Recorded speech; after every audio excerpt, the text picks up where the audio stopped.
যে যে যার যার মতো এখন বাসায় যাচ্ছে। আমি উঠাবো আমার বিরাট মেয়ের জন্য। আর আমার ফারজানা, তুই কি করতেছিস বল? ঠান্ডা চা, টোল বিস্কুট, যেহেতু গ্যাস নাই। হ্যাঁ, আজকে কেন আসলে আমাদের এখন আমরা অভ্যস্ত হয়ে গেছি প্রতিনিয়তই এমন যে গ্যাস থাকে না, আমাদের খেতে খেতে অনেক দেরি হয়ে যায়। সবাইকে জুম্মা মোবারক এবং আসসালামু আলাইকুম। জোবাইদা মালিক বড় আপু, কী অবস্থা, কেমন আছেন সবাই? এখনও গ্যাস আসেনি। হ্যাঁ, হাঁসের মাংস, রাজহাঁসের মাংস রেডি করে রাখছি সব কিছু, কিন্তু এখনও গ্যাস আসে নাই, তাই রান্না করতে পারছি না। সেই জন্য ফারজানা মনের দুঃখে ঠান্ডা চা দিয়ে টোস্ট বিস্কুট ভিজিয়ে ভিজিয়ে খেলো এতক্ষণ বসে বসে। মানহারা আসছে আমাদের বাসায়, আজকে খুবই খুশি, সবাই একসাথে আছি। মানহা এই যে দুজনে মিলে কি করতেছে।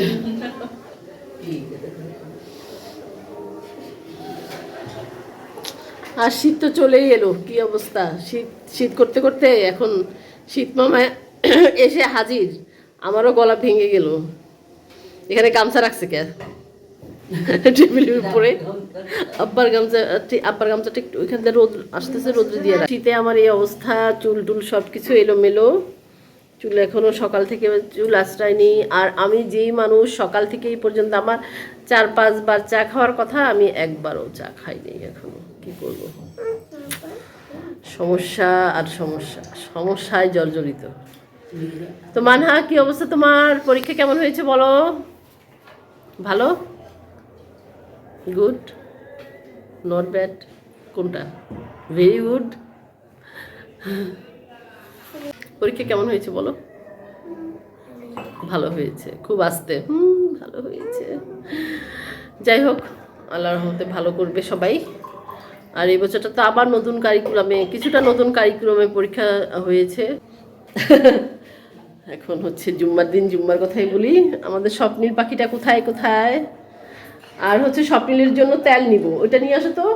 তেল, স্বপ্নীলের জন্য তেল নিব। কিসের তেল নেব? নারকেল। আব্বা অনেকগুলো নারকেল এনেছিল, বন্যার আগে নারকেলগুলো রেখেছিল, মানে বন্যার আগে নিয়ে আসবে। না, এটা না, কিন্তু আর আনতে পারে নাই, যেহেতু বন্যা শুরু হয়ে গিয়েছে, পানি জমে গেছিল জায়গায় জায়গায়, বাড়িতেই রেখে আসছিল। কিন্তু এটা কি? এটা হচ্ছে নারকেলের ভিতরে যে ঠোসা থাকে, সেটা আমরা ঠোসা বলি, নারকেলের ঠোসা। বাট অন্য কেউ কি বলে, আর কি বলে এটাকে, কি নাম? এই ঠোসাটাই তো বেশি বলে সবাই, নাকি ফারজানা? হ্যাঁ, ঠোসাই তো বেশি বলে। এই এতটুক আছে, খেয়ে খেয়ে শেষ, খুবই মজা। আমার বাবার কাছে নারকেল অনেক মজা।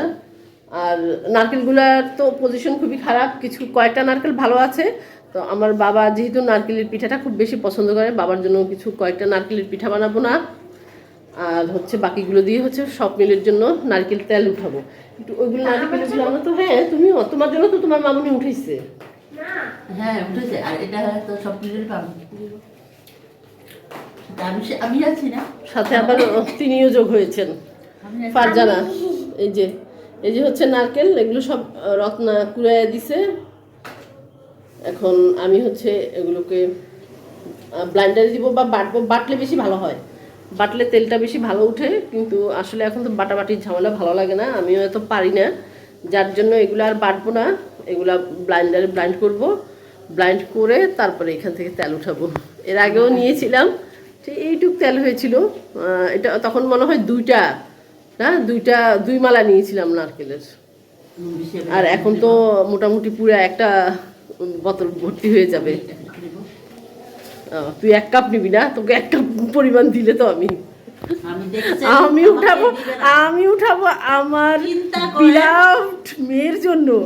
আর আমার বিলাভড বোন বসে আছে, তাকে নাকি আমি 1 কাপ নারকেল তেল দিব। বাবা বাবা। আর ওই যে আরেকজন বিলাভড আমার ভাইয়ের মেয়ে দাঁড়িয়ে আছে, তাকেও নাকি দিব, অথচ তার মা কিন্তু তার জন্য উঠেছে। আমাকে দিতে হবে, তাহলে কিন্তু আমি হরতাল করব না। ওইসব মানি না, আমি চা খাওয়াবো না। ওনাকে চা খাওয়াবে না, কিন্তু খাওয়াতে হবে, তাই না? এই তো স্বপ্নিলের জন্য তেল, নারকেল তেল তোলা হবে চুলে লাগানোর জন্য, অর্গানিক একেবারে, যেটাকে বলা হয়। তো খাসির মাংস রেডি করে রাখছি, আর পোলাও চাল ধুয়ে টুয়ে সব রেডি করে রাখছি, কিন্তু গ্যাস এখন আসে নাই। কোনটা জানি গ্যাস ছাইড়া দিয়ে রাখছি, কিন্তু গ্যাস তো নাই। তার কি করার আছে, খেতে দেরি হবে আমাদের, বুঝাই যাচ্ছে ডেলি যা হয়। এই তো নাহিয়ান চলে এসছে, মানুষ মোটরা কি করে দাঁড়িয়ে আছে এখানে। তেল মাছগুলো তো মিষ্টি হতো। টুকুটা কোথায় চলে গেল রে আমার? হ্যাঁ, আমাদের বাড়ির হচ্ছে ডাব নারকেল, এগুলো এমনিতেই অনেক ভালো। ওই টোস্ট বিস্কিট আছে, খাবা নাহিয়ান? কারা জানি বাসা পাল্টাচ্ছে। আর এই যে নামাজ শেষ হয়ে গেছে, যে যে যার যার মতো এখন বাসায় যাচ্ছে।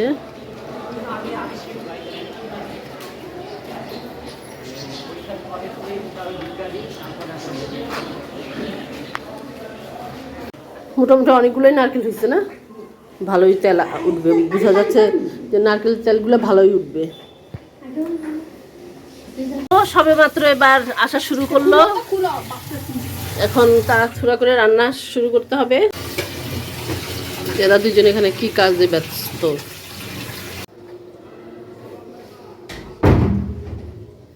ঠিক আছে, সবাই ভালো থাকেন, সুস্থ থাকেন, সবাইকে আবার জুম্মা মুবারক, আল্লাহ হাফিজ।